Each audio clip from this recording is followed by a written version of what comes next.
روشنی کے لیے ہم نے 2 مشعلیں جلا لی تھی اور کام کر رہے تھے. لاشیں اوپر لے جانے اور باندھنے کا کام ان 5 نے اپنے ذمے لے لیا تھا. میں اور روبیر انہیں نیچے سے لاشیں دے رہے تھے. آدھے گھنٹے میں یہ کام نمٹ گیا. اس کے بعد زیادہ مشعلیں جلا کر باقی رہ جانے والے آثار مٹائے گئے اور جو رہ گیا اسے تقدیر پر چھوڑ کر ہم واپس ٹیلے کی طرف روانہ ہو گئے. اب ہر فرد کے پاس ایک مشعل تھی اور ہم اس طرح چل رہے تھے کہ آس پاس بھی نظر رکھی ہوئی تھی. ساتھ ہی ہم ان جگہوں سے دوری سے گزر رہے تھے جہاں کوئی جانور گھات لگا کر بے خبری میں ہم پر حملہ آور ہو سکتا تھا.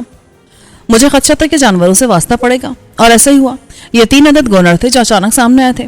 انہیں دیکھتے میں نے حکم دیا 2 شاخیں جلا لو. سب نے اپنے اپنے پاس موجود 2 شاخیں جلا لیے اور چند لمحے میں روشنی بہت زیادہ ہو گئی. گونر جو پہلے ہی ہماری اتنی بڑی تعداد کی وجہ سے حملہ کرنے سے گریزا تھے روشنی ہوئی تو گھبرا کر پسپا ہونے لگے مگر ہم سے دور نہیں گئے تھے.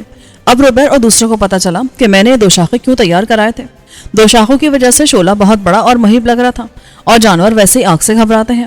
ہم جا رہے ہیں انداز میں گونر کی طرف بڑھے تو اس بار وہ بھاگ کھڑے ہوئے. چند 2 شاخیں چھوڑ کر باقی بجھا دیے گئے کہ آگے کام آئیں گے مگر اس بار ضرورت نہ پڑی اور ہم بخیریت ٹیلے تک پہنچ گئے. سب کو تھکن اور بھوک سے برا حال تھا. ہم چنے جیسی خشک چیز ساتھ لے کر گئے تھے اور راستے میں اسے کھا کر بھوک کا مداوع کیا تھا.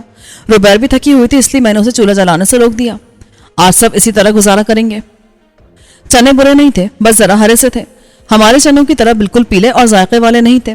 کھا پی کر سب اپنی اپنی جگہوں پر لیٹ گئے مگر میں نے آج احتیاطاً پہرے کا بندوبست کیا تھا اور سب سے پہلے میں جاگتا رہا. 2 گھنٹے بعد میں نے ایرٹ اور شارٹ کو اٹھا دیا. اب وہ پہرا دیتے اور میں سو گیا. ان کے بعد دوسرے پہرا دیتے رہے حتیٰ کہ صبح کی روشنی نمودار ہو گئی. میں اٹھا تو روبیر ناشتہ بنا رہی تھی. آج ناشتے میں دلیا نما کھیر کے ساتھ شہد اور پنیر بھی تھا. ناشتے سے فارغ ہو کر ہم نیچے آئے اور ندی پر گزشتہ روز کی حاصل کی ہوئی وردیاں اور دوسرا سامان دھویا جو خراب اور خون آلود ہو رہا تھا. خود بھی نہائے دھوئے اور آخر میں مچھلیاں پکڑی. آج صرف 3 مچھلیاں ہاتھ لگی تھی. شاید ندی میں ان کی تعداد کم ہو گئی تھی یا پھر وہ بھاپ گئی تھی کہ ندی میں اس جگہ ان کے لیے خطرہ ہے. بہرحال یہ 3 بھی ہمارے لیے کافی تھی. صبح بیدار ہونے کے بعد سے میری روبیر سے بات نہیں ہوئی تھی. میرے اندر اس کے خلاف ابھی بھی غصہ تھا. مجھے اس کا خود کو بے لباس کرنا بالکل بھی اچھا نہیں لگا تھا. اس نے بے شک خلوص نیت سے کام کیا تھا اور اسی کی وجہ سے ہمیں کامیابی ملی تھی مگر اس کے باوجود مجھے اچھا نہیں لگا تھا. شاید اس نے بھی محسوس کر لیا کہ میں اس سے خفا ہوں. اس لیے جب باقی سب ایک ایک کر کے ٹیلے پر جانے لگے تو وہ نیچے اتر آئی اور اس وقت وہاں صرف ایمار تھا. میری خصوصی توجہ اور ان 5 کی طرف سے حکم بجا لانے پر اب روبیر ان پر پوری طرح حاوی ہو گئی تھی اور بہت تحکمانہ انداز میں بات کرتی تھی. اس وقت بھی اس نے ایمار سے کہا یہاں سے جاؤ. اس بیچارے نے بلا چون چرا حکم کی تعمیل کی اور میں بھی یہ سمجھ کر جانے لگا کہ شاید اسے ندی پر کوئی کام ہے. اس نے سامنے آ کر مجھے روک لیا. میں نے آپ سے نہیں کہا. میں جھاڑیوں کس طرف ہوں. تم ندی میں نہا لو. میں نہا لوں گی مگر اس وقت میں آپ سے بات کرنے کے لیے آئی ہوں. بولو میں سن رہا ہوں. آپ ناراض ہیں مجھ سے؟ نہیں ہے. میں نے آپ کی بات نہیں مانی تھی اور اپنی من مانی کی تھی. جب تم جانتی ہو تو پوچھ کیوں رہی ہو؟ میرا لہجہ سخت تھا. اس کی آنکھوں میں آنسو آ گئے. میں نے صرف اپنے لوگوں اور آپ کی خاطر کیا ہے. مجھے کسی نے نہیں دیکھا سوائے آپ کے. تمہیں یوں دیکھنے کا حق مجھے بھی نہیں ہے. سمجھ لے مجبوری تھی جیسے اس وقت تھی جب میں بھٹکتی ہوئی آپ کے پاس آئی تھی. تب بھی تو لباس نہیں تھا میرے جسم پر. مجھے اس موضوع سے الجھن سی ہو رہی تھی اور اسے ختم کرنے کا واحد طریقہ میری سمجھ میں یہی آیا کہ میں بات ختم کر دوں. ٹھیک ہے مگر اب تم میری مرضی کے خلاف ایسی کوئی حرکت نہیں کرو گی. آپ مجھ سے ناراض نہیں ہیں؟ نہیں. سچ؟ اس نے اچک کر میرا رخسار چوم لیا. وہ بالکل سامنے اور پاس تھی. مجھے موقع ہی نہ ملا کہ میں اس سے بچتا. میں جھیپ گیا. یہ کیا حرکت ہے؟ شکریہ کا اظہار. روبیر ہمارے یہاں عورتیں ہیں لڑکیاں اس طرح شکریہ ادا نہیں کرتی. اچھا میں آئندہ خیال رکھوں گی. اس نے جلدی سے وعدہ کر لیا. میں نے ان لوگوں سے کہا تھا کہ 1 آدھ سپاہی کو زندہ گرفتار کرنے کی کوشش کرنی تھی مگر انہوں نے سب کو ہی مار دیا تھا. جس کو میں زندہ پکڑ سکتا تھا وہ میری غفلت سے مر گیا. روبیر اور دوسروں کا کہنا تھا کہ وہ سب خطرناک سپاہی تھے اور انہیں موقع مل جاتا تو الٹا لینے کے دینے پڑ سکتے تھے. اس لیے مجبوراً انہیں کاری وار کرنے پڑے جو سب کے سب درست بیٹھے اور وہ سارے ہی مارے گئے. اس طرح فرار ہونے والے کو ہم نے خود ہلاک کر دیا ورنہ بھانڈا پھوٹ سکتا تھا. میں نے حساب لگایا کہ اب تک آرگون کے 19 سپاہی ہمارے ہاتھوں یا ہماری وجہ سے مارے جا چکے تھے.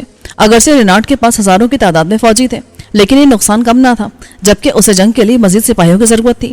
اگر ہم جنگ سے پہلے اسی طرح کی چند اور چھاپا مار کارروائیاں کر گزرتے تو رینارڈ کی فوج میں خوف پھیل جاتا. وہ جنگ میں اس کارکردگی کا مظاہرہ نہیں کر پاتے جو ایک بے خوف اور پر یقین فوج کر سکتی ہے. ایرٹ اور اس کے ساتھی گزشتہ روز کے مشن سے بہت خوش تھے اور ان کی خواہش تھی کہ میں مزید مشن ترتیب دوں مگر فی الحال میں نے اس بارے میں بات نہیں کی اور انہیں آج کے دن چھٹی دی کہ وہ آرام یا تفریح کریں. اس لیے وہ دوپہر کے کھانے کے بعد ٹیلے سے نیچے اتر گئے اور کوئی کھیل کھیلنے لگے. ان کا کھیل کچھ انوکھا تھا. ان میں سے ہر فرد کے پاس ایک گول لکڑی تھی اور ایک اضافی لکڑی ہوا میں اچھالی جاتی. پھر سب اسے حاصل کرنے کی کوشش کرتے اور جو حاصل کر لیتا وہ 3 بار میں نے پا لیا کہ گردان کرتا تو وہ فاتح ہو جاتا. اگر 3 بار کہنے سے پہلے لکڑی اسے چھن جاتی تو کھیل جاری رہتا. کامیاب ہو جانے والا ایک طرف ہو جاتا اور باقیوں کے درمیان مقابلہ جاری رہتا. اس طرح دوسری تیسری پوزیشن کا فیصلہ ہو جاتا اور باقی لوگ شکست خوردہ تصور کیے جاتے تھے. دیکھا جائے تو یہ زور آزمائی کا کھیل تھا، جیسے ہمارے یہاں کبڈی ہوتی ہے. سب سے پہلے شاٹ جیتا اور نعرہ مار کر ایک طرف ہو گیا. میں اور روبیر اوپر سے دیکھ رہے تھے. میں نے تالی بجائی تو شاٹ جھک کر آداب بجا لایا. روبیر نے کہا، یہ سب آپ کے شادائی ہو گئے ہیں، آپ کی بہت تعریف کرے تھے. شادائی ہونا بھی کافی سے زیادہ ہے. میں تو اس پر بھی راضی ہوں کہ یہ میرے مخالف اور دشمن نہیں ہے، میری بات مانتے ہیں. جو شخص بھی کچھ دن آپ کے ساتھ رہے وہ آپ سے محبت کے بغیر نہیں رہ سکتا. میں ہنس پڑا. میں بہت بہت دنوں تک دشمنوں کی قید میں اور ان کے ساتھ رہا، مگر انہیں مجھ سے ذرا بھی محبت نہیں ہوئی. تب ان لوگوں میں انسانوں والی کوئی بات نہیں ہوگی، وہ جانور ہوں گے، کیونکہ جانور کبھی نہیں بدلتے اور انسان دوسروں کے سلوک کے مطابق بدل جاتا ہے. ہاں، میرے کچھ دشمن ایسے جانور فطرت کے لوگ ہیں. آپ سے محبت کرنے والے زیادہ ہوں گے. ہاں، اوپر والے کا احسان ہے. وہاں سی لڑکیاں بھی آپ سے محبت کرتی ہوں گی. میں نے چونک کر اسے دیکھا. اس نے آج تک اس بارے میں کوئی سوال نہیں کیا تھا. میرا ذاتی تجربہ ہے، جب کوئی لڑکی کسی آدمی سے سوال کرتی ہے تو در حقیقت وہ جاننا چاہتی ہے کہ وہ آدمی کسی اور لڑکی سے تو محبت نہیں کرتا یا کوئی اور لڑکی تو اسے نہیں چاہتی. مگر میں روبیر کو ایسے سمجھنے پر تیار نہیں تھا. وہ خود شامین سے محبت کرتی تھی، اور محبت بھی کیسی، وہ اس کے لیے میری جان لینے سے لے کر اپنی آبرو تک سب کچھ قربان کرنے کو تیار ہو گئی تھی. میں نے جواب دیا، ہاں کئی ہیں. آپ بھی ان کو پسند کرتے ہیں؟ سب کو نہیں، کسی ایک کو تو کرتے ہوں گے. ہاں ایک ہے. میں نے تسلیم کیا تو بہت دنوں کے بعد سویرا میرے ذہن کے پردے پر آئی. روبیر نے شاید دوسری بار پوچھا تو میں چونکا. کیا پوچھا تم نے؟ میں پوچھ رہی ہوں کہ وہ کون ہے. وہ کون ہے؟ وہ میرا سب کچھ ہے، میرے لیے دنیا کی پہلی اور آخری عورت ہے. وہ گہری سانس لے کر بولی، آپ جیسا آدمی ایسا ہی سوچ سکتا ہے. میں نہیں، ہر محبت کرنے والا ایسا ہی سوچتا ہے. شاید. وہ اداس نظر آنے لگی. شامین کے لیے تم ایسی ہوگی، وہ تم سے سچی محبت کرتا ہے تو کسی اور کے بارے میں نہیں سوچے گا. وہ شامین ہے اور ہر شخص شہباز نہیں ہوتا. روبیر کی باتوں سے مجھے اپنے یاد آنے لگے. میری گمشدگی کو مہینہ ہونے والا تھا یا ہو چکا تھا. وسیم، سفیر اور عبداللہ آرام سے نہیں بیٹھے ہوں گے. مجھے شبہ تھا کہ وہ میری تلاش میں چل پڑے ہوں گے اور وادی تک پہنچنے کی کوشش کرے ہوں گے. راجہ پتہ نہیں کہاں تھا، زندہ تھا بھی یا نہیں. اور اوشا کے بارے میں مجھے اطمینان تھا کہ وہ برف والے کی حفاظتی تحویل میں تھی، اسے وہاں کوئی خطرہ نہیں تھا. میرے دشمن ڈیوڈ شین کمپنی نیچے پہنچ گئے تھے اور اس وقت رینارڈ کے مہمان تھے. ڈیوڈ نے یقیناً کوئی چکر چلایا تھا. دوسری قوموں میں مفاد پرست غدار تلاش کرنے میں انگریز اپنا ثانی نہیں رکھتے. یہ جہاں گئے انہوں نے اسی طرح سے غلبہ حاصل کیا اور پورے ملک اور قوموں کو غلام بنا لیا.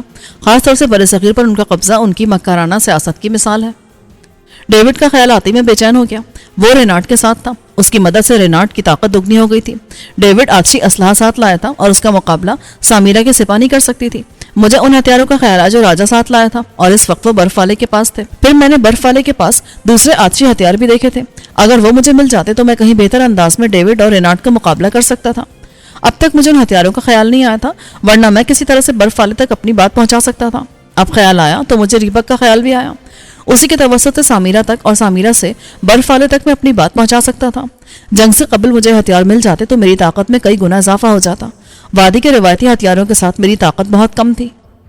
ریبک ایک دن پہلے ہی گیا تھا اور اب وہ پرسوں واپس آتا. میں نے سوچا کہ درمیان میں جو ایک دن تھا اس میں ہم مزید کوئی مہم سر کر سکتے تھے. شام ہوتے وہ سب اوپر آ گئے. کھیل کے بعد وہ ندی کی طرف چلے گئے تھے اور وہاں نہاتے دھوتے رہے تھے. جب وہ نیچے ہوتے تو اپنے ہتھیار اپنے پاس رکھتے اور پوری طرح چوکنا رہتے تھے. اگرچہ اس دن مار کھا کر اسماروں نے دوبارہ یہاں کا رخ نہیں کیا تھا، مگر ان کا یا دوسرے خطرناک جانوروں کا خطرہ بہرحال موجود رہتا تھا. رات کھانے کے بعد میں نے میٹنگ کی اور اگلے روز کی مہم کے بارے میں بات کی تو وہ سب پرجوش ہو گئے. یہ پہلا موقع تھا جب انہوں نے آرگون کی سپہ سے پنجہ آزمائی کی تھی اور اس میں کامیابی بھی حاصل کی تھی. اس کامیابی نے ان کا حوصلہ اتنا بڑھا دیا تھا کہ وہ براہ راست دھاوے کا سوچ رہے تھے. ایرٹ نے ان کی طرف سے تجویز پیش کی کہ ہمیں اب باغوں میں گھس کر وہاں موجود سپاہیوں پر حملہ کرنا چاہیے. انہیں یقین تھا کہ آرگون والے ان کا مقابلہ نہیں کر سکیں گے. میں نے نفی میں سر ہلایا. میرا مقصد یہ نہیں ہے کہ باغ کے سپاہیوں پر حملہ کرتا رہوں. ایرٹ حیران ہوا. تو پھر کیا مقصد ہے آپ کا، اور کل والا حملہ کیوں کیا تھا؟ کل والا حملہ اور جو حملہ ہم کل کرنے کی کوشش کریں گے یہ سب آنے والے بڑے مقصد کی تیاری ہے. بڑا مقصد؟ ہاں، ہم براہ راست جنگ میں شامل نہیں ہوں گے، بلکہ جس وقت آرگون والے قلعے سے نکل کر ہمارے قلعوں پر حملہ آور ہوں گے ہمیں آرگون میں گھس کر وہاں قبضہ کرنا ہوگا. ان کے لیے یہ بات ناقابل یقین تھی. آرگون پر قبضہ؟ اور ہم 7-8 افراد کریں گے؟ قبضے سے مراد شہر پر قبضہ نہیں ہے بلکہ ہمیں ان تمام لوگوں کا خاتمہ کرنا ہے جو اس فتنے کے پیچھے ہیں. ان میں ریناٹ اور اس کے ساتھی سر فہرست ہیں. ایمار ہچکچایا. اب موبد والے بھی اس کے ساتھ ہیں؟ شاید تم یہ کہنا چاہ رہے ہو کہ ہمیں مہا پجاری اور دوسرے پجاریوں کا مقابلہ کرنا پڑے گا. اس کے لیے انہوں نے ہی ہمیں مجبور کیا ہے. وہ غیر جانبدار رہتے تو ہم بھی غیر جانبدار رہتے، مگر اب یہ ممکن نہیں ہے. بہرحال ہمارا اصل نشانہ ریناٹ اور اس کے ساتھی ہیں. ان میں وہ لوگ بھی ہیں جو باہر سے آئے ہیں، اور میرے اصل دشمن وہی لوگ ہیں. بات رفتہ رفتہ ان کی سمجھ میں آنے لگی، اور جب میں نے اصل مہم ان کے سامنے رکھی تو ان کا جوش و جذبہ ذرا ماند پڑ گیا. وہ سنجیدہ ہونے کے ساتھ ساتھ کسی قدر خوفزدہ بھی نظر آنے لگے، اور یہ اچھی بات تھی. وہ معاملے کی سنگینی کو محسوس کر رہے تھے. اگر وہ اسے لاپرواہی سے لیتے تو لازمی بات تھی وہ اس کے لیے ویسی تیاری نہیں کرتے. ایرٹ نے بھی وہی بات کی. اس کا مطلب ہے ہمیں پہلے سے زیادہ تیاری کرنی ہے، اتنی تیاری جو ہمیں کامیابی دلا سکے. بالکل. تیاری کے دوران ہم جتنے مشکل مراحل سے گزریں گے آگے ہمیں اتنی مشکل نہیں ہوگی. ہمارے پاس افراد کم ہے. ایمار بولا. یہ اتنے یا اتنے ہی اور لوگوں کے بس کی بات نہیں ہے. میں نے سر ہلایا. تم ٹھیک کہہ رہے ہو، ہمیں مزید افرادی قوت کی ضرورت ہے، مگر مجھے ایک ایک بندہ تم لوگوں کی طرح چنا ہوا چاہیے. کوئی کمزور یا غدار ہمارے درمیان آ گیا نا تو وہ پورے مہم کی ناکامی کا باعث بن سکتا ہے. ریبک اس معاملے میں بہت محنت کر رہا ہے. ایرٹ نے کہا. اسی نے ہمیں چنا اور ہم سے بات کی، پھر سامیرہ سے ملاقات کرائی، اور تب ہمیں آپ کے پاس آنے کا موقع ملا. وہ اس کام کے لیے اور نوجوان بھی چن رہا ہے. در حقیقت ہمارے پاس وقت نہیں ہے، کیونکہ آرگون والے کسی بھی وقت حملہ کر سکتے ہیں. اگر انہوں نے کل حملہ کر دیا تو؟ ایمار نے پوچھا. تب ہمیں فوری طور پر آرگون کا رخ کرنا ہوگا. ہم مزید لوگوں کے آنے کا انتظار نہیں کر سکتے. مگر ہم آرگون میں داخل ہوں گے کیسے؟ ایرٹ کے سوال کا جواب میں نے ٹالنے والے انداز میں دیا. یہ میں تمہیں عملی طور پر دکھاؤں گا. جب وہ سب سونے کے لیے لیٹے تو متفکر تھے. ان کا کھلنڈرا پن مفقود ہو چکا تھا. یہ ضروری تھا، کیونکہ جوانی کے جوش کے ساتھ اگر ہوش شامل ہو جائے تو مقصد میں کامیابی کے امکانات بڑھ جاتے ہیں. روبیر زیادہ تر ترجمہ کرتی رہی تھی اور اس نے گفتگو میں حصہ نہیں لیا تھا، مگر مجھے لگ رہا تھا کہ وہ مجھ سے بات کرنے کے لیے بے تاب تھی. ایسا ہی ہوا. جب سونے کے لیے سب لیٹ گئے تو وہ کیبن سے باہر آئی اور مجھ سے بولی. آپ سے بات کرنا چاہتی ہوں. میں سمجھ گیا کہ وہ مجھے کیبن میں لے جانا چاہتی تھی، مگر میں نے مناسب نہ سمجھا کہ یوں سب کے ہوتے ہوئے صرف اس کے ساتھ کیبن میں چلا جاؤں. پہلے ہی اس کے حوالے سے مجھ پر سنگین الزام لگ چکا تھا، اس لیے میں روبیر کے ساتھ ٹیلے کے سیڑھی والے حصے تک آیا. نوجوان اس جگہ سے کسی قدر فاصلے پر تھے اور ہماری گفتگو نہیں سن سکتے تھے، مگر وہ ہمیں دیکھ رہے تھے اور ہم ان کی نظروں کے سامنے تھے. روبیر نے چھوٹتے ہی پوچھا. آپ آرگون میں داخل ہوں گے؟ یہ بات تو تمہیں پتا ہے. میرا اصل مقصد ہی شہر کے اندر خاص حصے تک رسائی حاصل کرنا ہے. تو کیا میں ساتھ چلوں گی؟ مجھے شامین کا خیال ہے. میں نے اس کی طرف دیکھ کر نرمی سے کہا. لیکن پہلے ہمیں ان لوگوں سے نمٹنا ہے جنہوں نے شامین اور اس جیسے بہت سے بے گناہوں کو قید کیا ہوا ہے. وہ ہمارے قابو میں آ گئے تو شامین اور دوسرے خود آزاد ہو جائیں گے. لیکن اگر ہم نے پہلے قیدیوں کو آزاد کرانے کی کوشش کی اور دشمن ہوشیار ہو گیا تو ہمارا پورا منصوبہ ناکام ہو جائے گا. میں سمجھ رہی ہوں اور میں آپ سے متفق ہوں. میں وعدہ کرتا ہوں تم سے کہ شامین کو آزاد کرانے کی پوری کوشش کروں گا. یہ میرے مقاصد میں شامل ہے. مجھے یقین ہے کہ آپ ایسا ہی کریں گے. اچانک اس نے مجھ سے نزدیک ہوتے ہوئے میرے شانے پر سر رکھ دیا اور آہستہ سے بولی. مجھے آپ کا ہی سہارا ہے. میں خفیف ہوا کیونکہ لڑکے دیکھ رہے تھے. میں نے ردعمل میں اس کا سر تھپتھپا دیا. تم بھی سو جاؤ، کل شاید ایک اور سخت دن ہمارا منتظر ہے. وہ چند لمحے اسی طرح رہی، پھر الگ ہو کر کھڑی ہو گئی. اس کے جانے کے بعد میں بھی ٹیلے کے کنارے بیٹھا رہا اور روبیر کی گزشتہ 24 گھنٹے کے طرز عمل پر غور کرتا رہا. اس کے انداز میں تبدیلی آئی تھی، مگر یہ اتنی خفیف تھی کہ اگر میں غیر معمولی حساس نہ ہوتا تو شاید مجھے پتہ بھی نہ چلتا. مگر میری چھٹی حس کہہ رہی تھی کہ میرے لیے روبیر کے اندر جذبات میں تبدیلی آئی تھی. اس کی جسمانی حرکات اسی تبدیلی کے زیر اثر تھیں. وہ جس طرح بار بار میرے نزدیک آ رہی تھی، اپنے وجود کے حوالے سے میرے سامنے لاپرواہ ہو رہی تھی، لفظوں سے مجھ سے قربت جتا رہی تھی. یہ سب اشارہ کر رہے تھے اور مجھے سمجھا رہے تھے.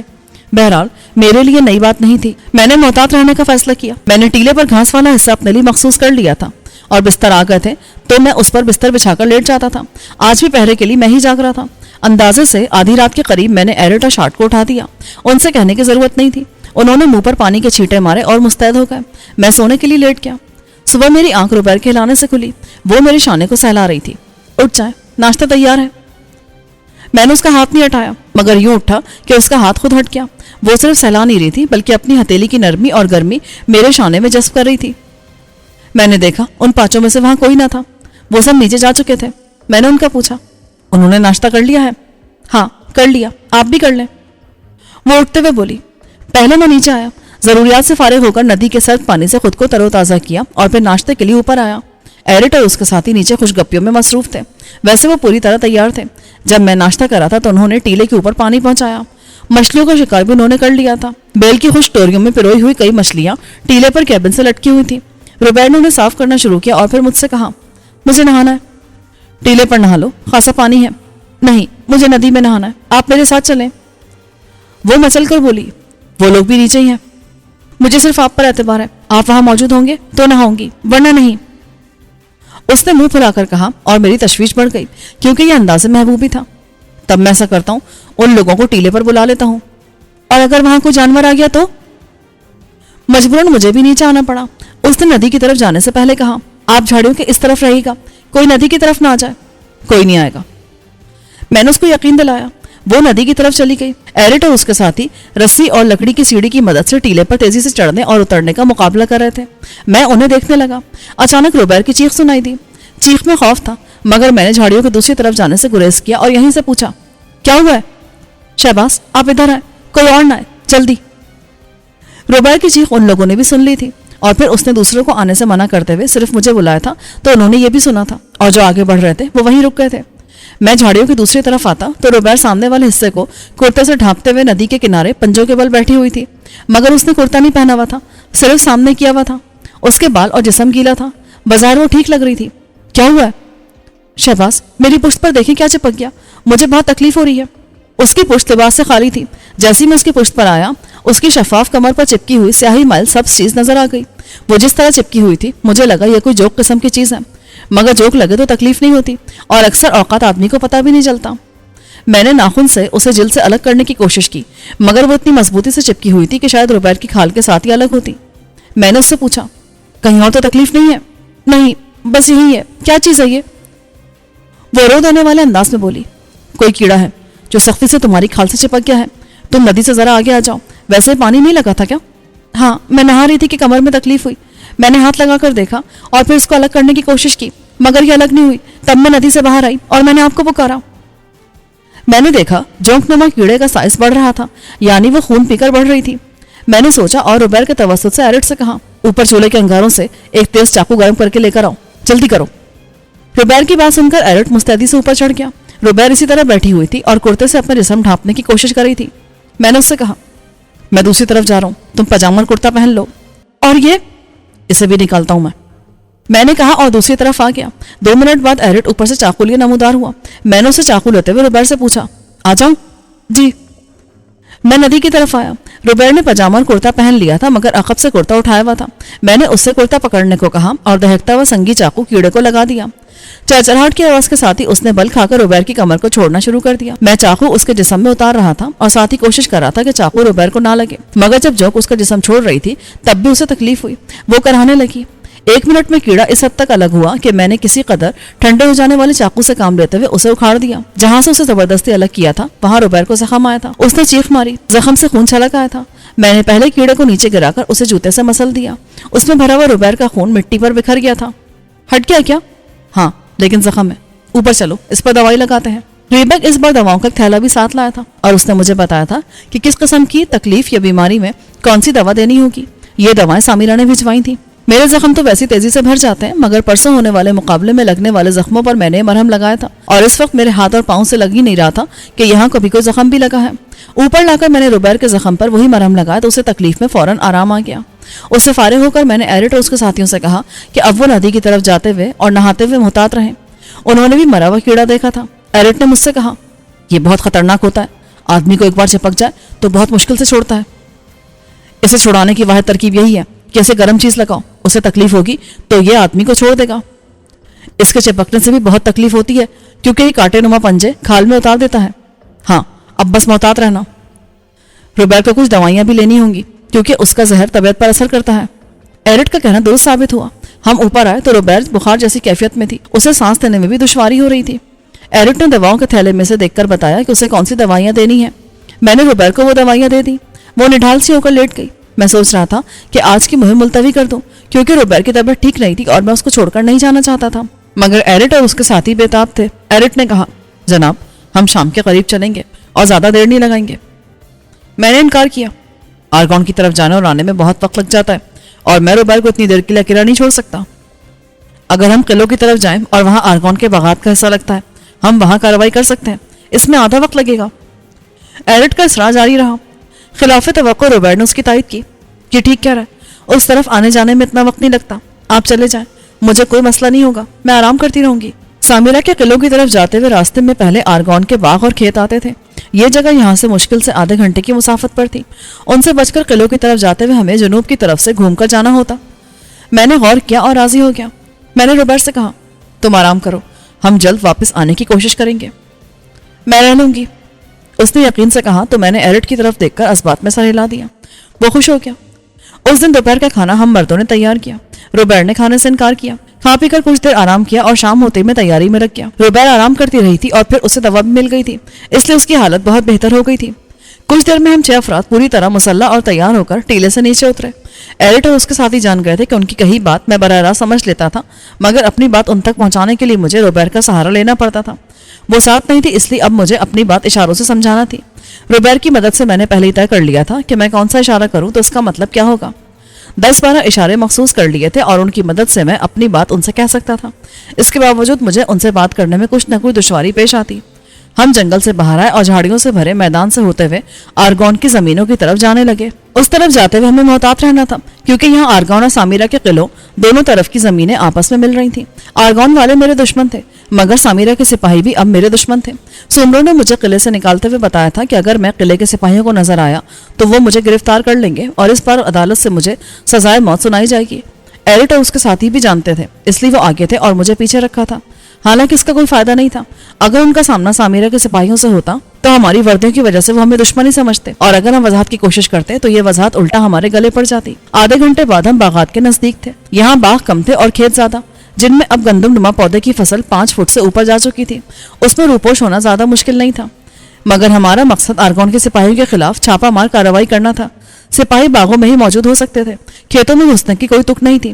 ہمیں باغوں میں آرگون کے سپاہیوں کو تلاش کرنا تھا. یہاں گھاس کے میدان نہیں تھے کیونکہ یہاں خطرناک جانوروں کی آمد و رفت بہت کم تھی, اس لیے میدان صاف کرنے کی ضرورت بھی محسوس نہیں کی گئی تھی. اور یہاں جا بجا جھاڑیاں تھیں. ان کی آڑ لیتے ہوئے ہم ایک باغ کے نزدیک جانے لگے. فی الحال یہاں نہ تو کوئی سپاہی نظر آ رہا تھا اور نہ ہی باغ میں کام کرنے والے. یہ چیز مجھے کھٹکی. جب ہم باغ کے بالکل نزدیک آ گئے تب بھی وہاں زندگی کا احساس مفقود تھا. اس بات کو ان لوگوں نے بھی محسوس کر لیا. ایمان نے مجھ سے کہا, ایسا لگ رہا ہے جیسے یہاں کوئی نہیں ہے. میں نے سر ہلا کر اس کی تائید کی اور پھر انہیں وہی رکنے کا اشارہ کر کے خود آگے بڑھا. میں درختوں کے درمیان آیا. یہاں تمام درخت منظم انداز میں لگائے گئے تھے. میرے جسم پر آرگون کی جنگی وردی تھی. اگر کوئی مجھے دیکھ لیتا تو اپنا ہی آدمی سمجھتا, مگر وہاں دیکھنے کے لیے کوئی نہ تھا. میں نے چند منٹ میں پورا باغ دیکھ لیا. ایسا لگ رہا تھا کہ اس باغ اور اس طرف کھیتوں میں کام کرنے والے افراد آج آئے ہی نہیں تھے, اور جب وہ آئے ہی نہیں تھے تو ان کی حفاظت کرنے والے بھی نہیں تھے. میں نے گھوم کر پورا باغ دیکھ لیا. آرگون سے دور باغات کی پوزیشن کچھ یوں تھی, پھر کچھ حصہ کھیت پر مشتمل تھا, پھر باغ تھا. یہ اصل میں چوکور ساخت کے قطعے تھے جو شطرنج کی بساط کے خانوں کی طرح بنے ہوئے تھے. اوپر سے دیکھا جاتا تو شاید یہ بساط ہی نظر آتی. میں نے پہلے آ کر ایرٹ کو خبردار کیا کہ میں آگے جا رہا ہوں. وہ اس باغ میں آ گئے جس میں کوئی نہ تھا. پھر میں اگلے باغ کی طرف بڑھا. کھیت جس سے میں گزر رہا تھا وہاں کوئی نظر نہیں آ رہا تھا. اگلا باغ بھی ویران ثابت ہوا. میں یہاں سے آگے جانا چاہتا تھا, اس لیے میں نے واپس آ کر پھر ان لوگوں کو بتایا اور وہ اس باغ تک آئے. میں چاہتا تھا کہ ہم میں اتنا فاصلہ نہ رہے کہ ایک پر کچھ گزر جائے اور دوسرے کو علم نہ ہو. وہ دوسرے باغ میں رکے تو میں آگے گیا. میرا اندازہ تھا کہ ہر باغ اور کھیت کا سائز 1 ہیکٹر تھا, یعنی 100 میٹر لمبا اور اتنا ہی چوڑا. چوتھے باغ میں بھی جب کسی کو نہ پائے تو مجھے یقین ہو گیا کہ آج آرگون سے کوئی نہیں نکلا ہے. یہ امر ہر طرح سے تشویشناک تھا.